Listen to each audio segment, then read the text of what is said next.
यह कहानी उस रात की है जब बारिश की बूंदें भी रो रही थीं। रिया की उम्र अभी 28 साल की थी, लेकिन उसके चेहरे पर वो थकान थी जो आमतौर पर 50 की उम्र में दिखती है। वो अपने छोटे से एक कमरे के फ्लैट में अकेली बैठी थी।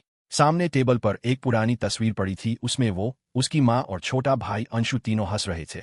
तस्वीर के कोने पर जलने का हल्का निशान था, जैसे किसी ने उसे आग लगाने की कोशिश की हो। 5 साल पहले तक रिया का जीवन बिल्कुल साधारण था। पिता की मौत बचपन में हो गई थी। माँ ने दोनों बच्चों को अकेले पाला। रिया ने पढ़ाई पूरी की, अच्छी नौकरी पाई और घर की सारी जिम्मेदारी उठा ली। माँ ने शहर के बाहर एक छोटा सा प्लॉट खरीदा था, अपनी सारी जमा पूंजी लगाकर। कहा था, बेटा, ये तुम दोनों के लिए है, बाद में मकान बन जाएगा। फिर विकास आया। विकास शहर का जाना माना बिल्डर था। लंबा, आकर्षक, बातों में मधुर।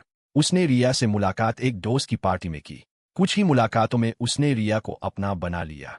कहा, तुम्हारी आंखों में वो सपने हैं जो मैं पूरा करना चाहता हूँ। रिया पहली बार किसी के इतने करीब महसूस कर रही थी। विकास ने शादी का वादा किया। माँ से मिला, अंशु को पसंद किया। सब कुछ परफेक्ट लग रहा था। एक दिन विकास ने प्लॉट के बारे में पूछा। बोला, ये प्लॉट मेरे नाम ट्रांसफर कर दो, मैं उसे डेवलप करके 3 गुना पैसा दूंगा। माँ को अच्छा फ्लैट दूंगा, तुम्हें शादी के बाद कार भी। सब खुश रहेंगे। माँ ने पहले मना किया, लेकिन रिया की आंखों में भरोसा देखकर हामी भर दी। कागजात तैयार हुए। प्लॉट विकास के नाम हो गया। 3 महीने बाद विकास गायब। फोन बंद, ऑफिस खाली, घर पर ताला। रिया ने पता लगाया तो सच सामने आया। विकास पहले से शादीशुदा था, पत्नी और 2 बच्चे।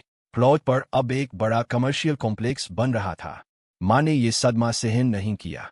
दिल का दौरा पड़ा, अस्पताल पहुंचे वो चल बसी। अंशु उस वक्त सिर्फ 14 का था। उसने माँ को जाते देखा, बहन को टूटते देखा, और अंदर ही अंदर कुछ ऐसा टूटा कि वो कभी पहले जैसा नहीं रहा। पढ़ाई छूट गई, गलत दोस्त, ड्रग्स, छोटे मोटे क्राइम। रिया समझाती, रोती, हाथ जोड़ती। अंशु कहता, दी, तूने सब बर्बाद कर दिया, अब मुझे भी जिंदगी जीने दे। एक रात पुलिस का फोन आया।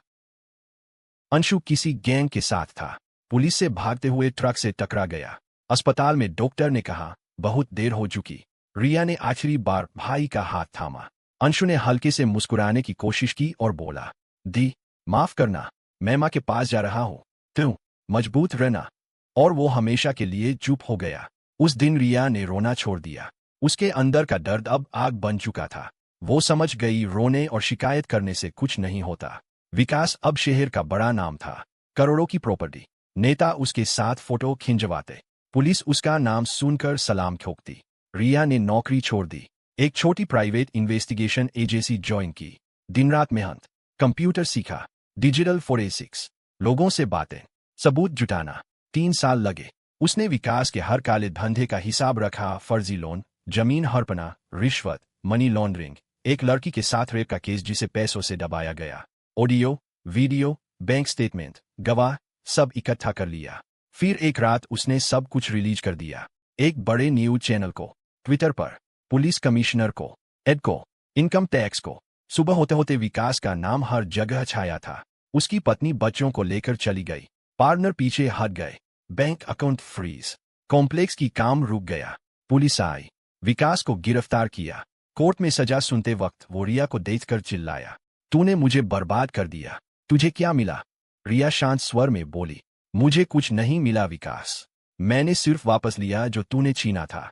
मेरी माँ की आखिरी सांस, मेरे भाई की मासूम हंसी, मेरी नींद, मेरा भरोसा। फिर वो पलटी और बाहर निकल गई। बारिश फिर शुरू हो चुकी थी।